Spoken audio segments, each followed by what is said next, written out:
Hello and welcome to World Talks on TVP World with me, Ashim Kumar. London has just witnessed one of the largest right-wing demonstrations in its modern history.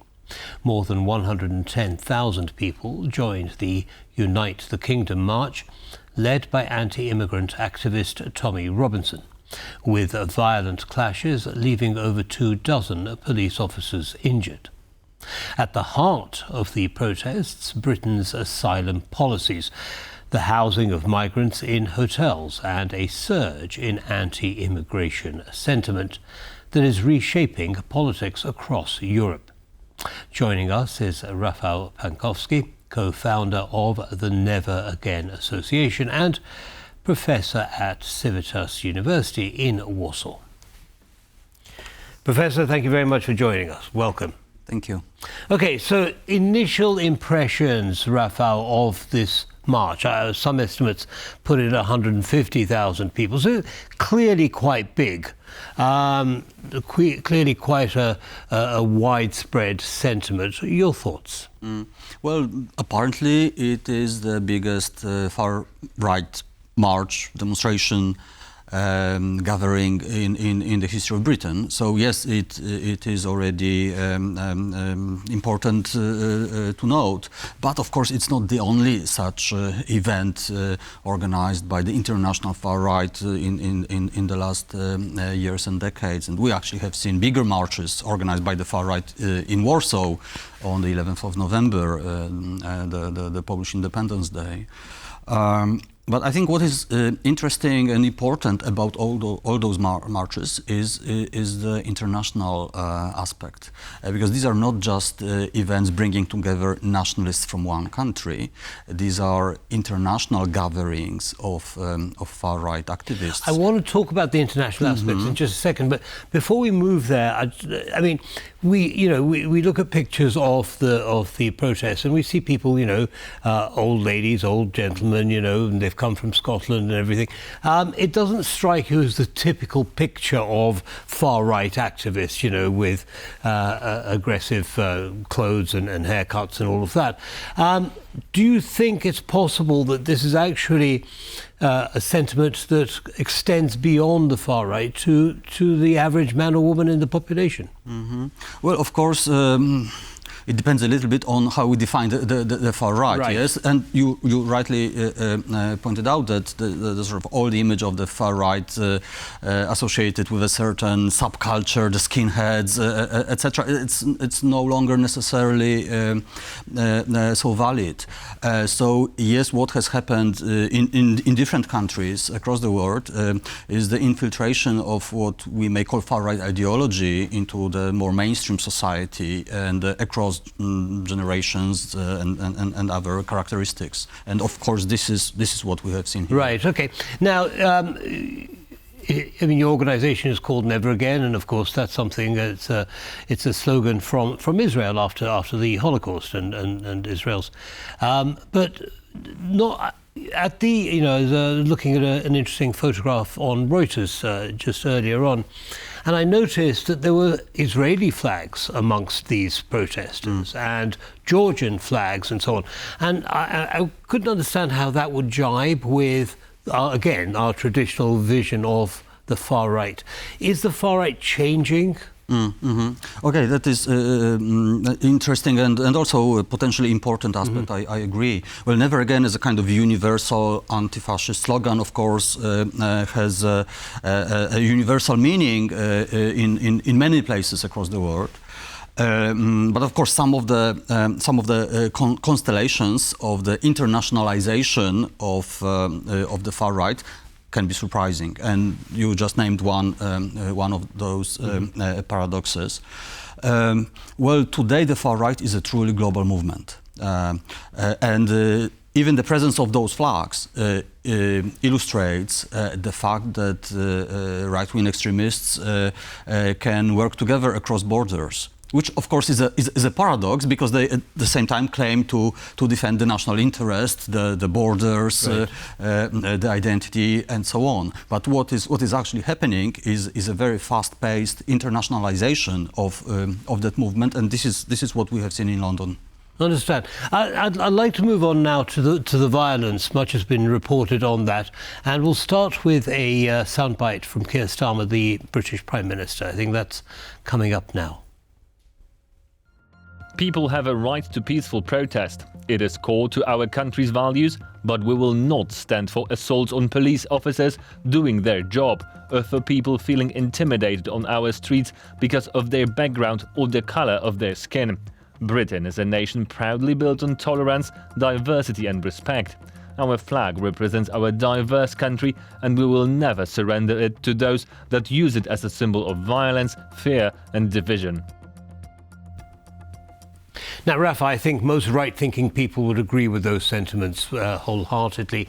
But here's the thing. When you look at the numbers of arrests, there were 25 arrests. The police say thus far it might get a little bit bigger, in a crowd of 150,000 people.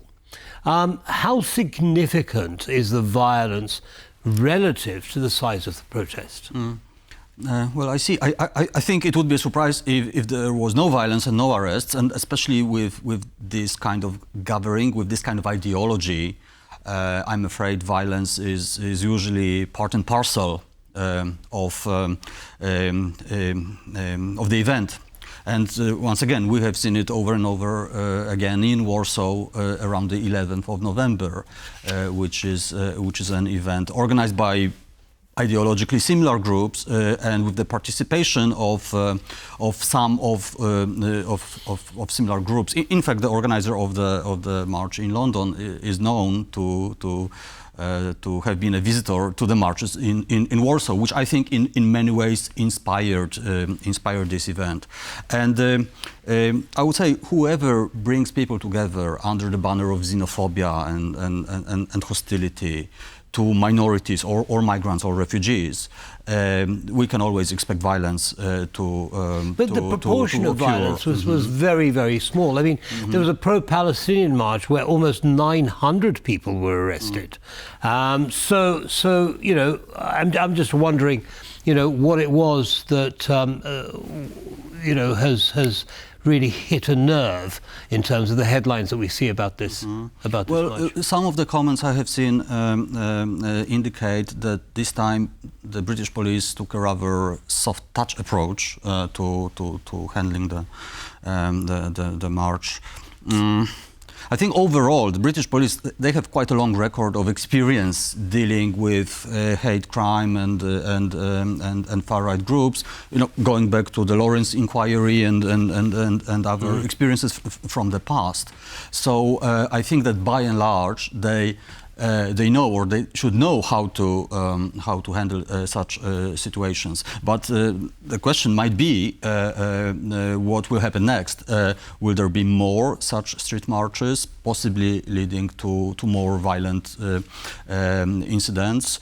What will happen with this whole movement? Did they just come together for one day, or are they going to sustain it? And I think the question of violence again might return. Yes. Now you talk about sustainability, and clearly one of the ways in which movements are sustained is through political influence and power. And the Reform Party, with whom I believe there are many commonalities between the organisers of this protest, is gaining popularity. Is there something that Keir Starmer should be thinking about? If he's going to, I mean, should he be listening to what these people are saying? Well, of course, there is a certain far right or radical right surge across the world, starting from the US, and I believe that the Reform Party in the UK today is very much, to a large extent, it is an expression of that global phenomenon.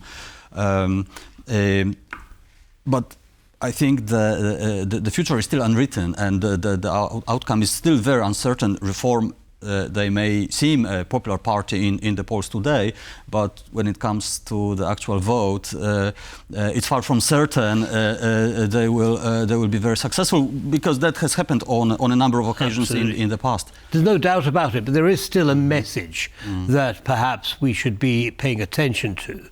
You know, that the polling for reform, it shows it on the rise, or its popularity on the rise.